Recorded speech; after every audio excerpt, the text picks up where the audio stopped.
بنی اسرائیل میں دو بھائی تھے، جن میں ایک مسلمان تھا اور دوسرا کافر، اور دونوں دریا کے شکاری تھے۔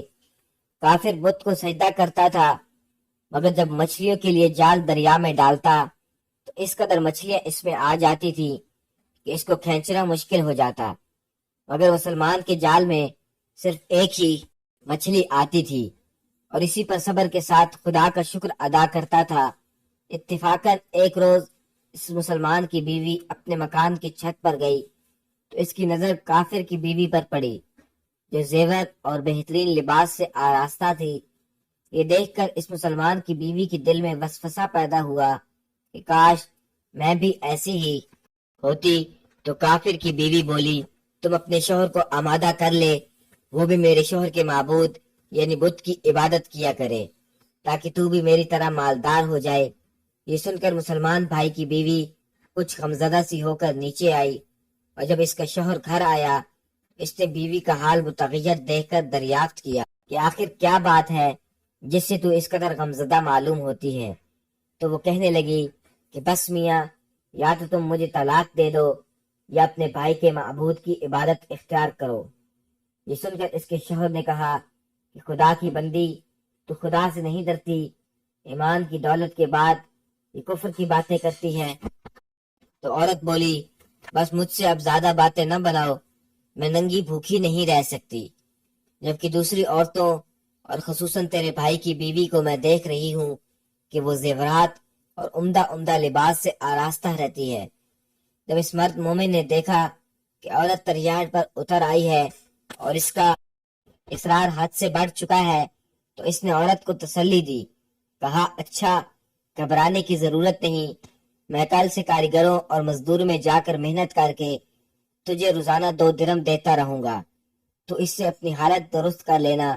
یہ سن کر عورت کو کچھ تسلی ہوئی، اور سویرے ہی وہ مرد مومن مزدوری کی تلاش میں نکلا، لیکن کہیں بھی اسے مزدوری نہیں ملی۔ یہ دیکھ کر وہ دریا کے کنارے پہنچا، اور شام تک خدا کی عبادت میں مصروف رہ کر رات کو جب گھر آیا تو بیوی نے دریافت کیا کہ آج تم کہاں تھے؟ تو وہ کہنے لگا کہ میں بادشاہ کی خدمت میں تھا، اس سے مجھ سے 30 دن کام کرنے کی شرط کی ہے۔ عورت بولی کہ آخر وہ بادشاہ تم کو کیا دے گا؟ تو اس نے جواب دیا کہ میرا بادشاہ بڑا کریم ہے، اور اس کے خزانے مال و دولت سے بھرے ہوئے ہیں، وہ مجھے وہ دے گا جو میں چاہوں گا۔ چنانچہ اسی طرح برابر وہ اپنے رب برحق کی عبادت میں مصروف رہا، اور تیسری رات ہوئی تو بیوی نے کہا، سنو میاں، اگر کل تم نے مجھے مزدوری لا کر نہیں دی تو تم پر مجھے طلاق دینا لازم ہو جائے گا۔ یہ سن کر اس کو کسی قدر پریشانی لاحق ہوئی، اور تیسری صبح کو اس نے ایک یہودی سے کہا کہ آج تم مجھے مزدوری پر لگا لو گے؟ یہ سن کر یہودی کہنے لگا کہ ہاں، تم کو مزدوری تو مل جائے گی، لیکن شرط یہ ہے کہ میرے پاس تمہارے کھانے پینے کا کوئی انتظام نہ ہوگا۔ چنانچہ وہ مرد مومن روزہ کی نیت کر کے یہودی کے ساتھ ہو لیا، اور حق تعالیٰ کے حکم سے حضرت جبرائیل علیہ السلام 29 اشرفیاں ایک نورانی طباق میں لے کر اس کی بیوی کے پاس پہنچے اور کہنے لگے کہ میں بادشاہ کا قاصد ہوں، اسی نے یہ اشرفیاں لے کر مجھ کو تیرے پاس بھیجا ہے، اور فرمایا ہے کہ تیرا شوہر ہمارے کام میں تھا، ہم نے اس کو نہ چھوڑا، یہاں تک کہ اسی نے ہم کو چھوڑ دیا اور یہودی کے پاس چلا گیا۔ اگر وہ ہمارا کام کرتا تو ہم اس کو اور زیادہ اجرت دیتے، بس ایک اشرفی کی کمی اس وجہ سے ہوئی ہے۔ چنانچہ وہ عورت ان میں سے ایک اشرفی لے کر بازار گئی جس پر کلمہ شہادت لکھا ہوا تھا۔ صراف نے 1000 درہم اس کی قیمت عورت کے حوالے کر دی، اور جب شام کو وہ مرد مومن گھر واپس آیا تو عورت نے اس سے دریافت کیا کہ آج تم کہاں تھے؟ اس نے جواب دیا کہ آج میں ایک یہودی کے کام پر گیا ہوا تھا۔